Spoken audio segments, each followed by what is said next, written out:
Nakakulong si Pastor, ibig sabihin ba siya isang kriminal?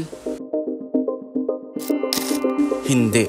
Nananatiling inosente si Pastor Apollo C. Quiboloy. Ang mga kasong ipinukol sa kanya tulad ng rape, human trafficking, child abuse ay ibinasura na noong taong 2020 pa dahil sa insufficiency of evidence and lack of probable cause. Ngunit sa pagpasok ng Marcos administration, sunod-sunod na panggigipit ang dumating sa kanya.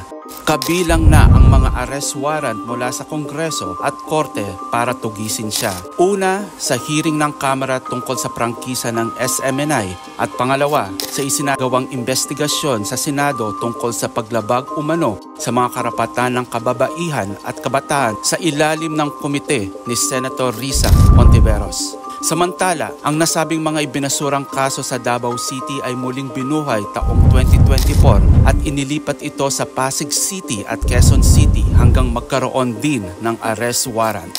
Umapila ang kampo ni Pastor Quiboloy hinggil dito dahil sa hindi makatwirang mga hakbang ng otoridad. Ngunit sa kasamaang palad, hindi umusad ang nasabing apila.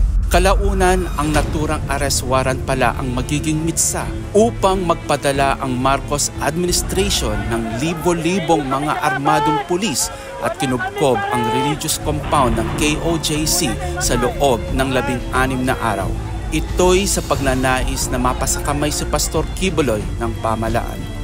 Sa 16-day KOJC siege, lantarang nilapastangan ng gobyerno ang karapatang pantao ng mga misyonaryo, niyurakan ang kanilang sagradong tahanan at may ilan pang nasawi.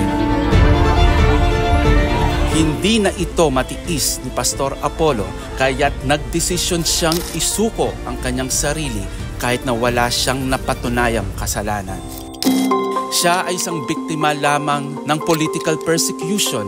Hindi siya nakulong dahil may nilabag siyang batas, kundi dahil sa mga trump-up charges na may kinalaman sa kanyang impluensya sa politika. Si Pastor Apollo C. Quiboloy ay malapit siya sa mga Duterte at matapang na nilabanan ang makakaliwang grupo at CPP, NPA, NDF. Kaya ang mga kasong ito laban sa kanya ay pang-resback ng mga tinuguriang kalaban ng Estado.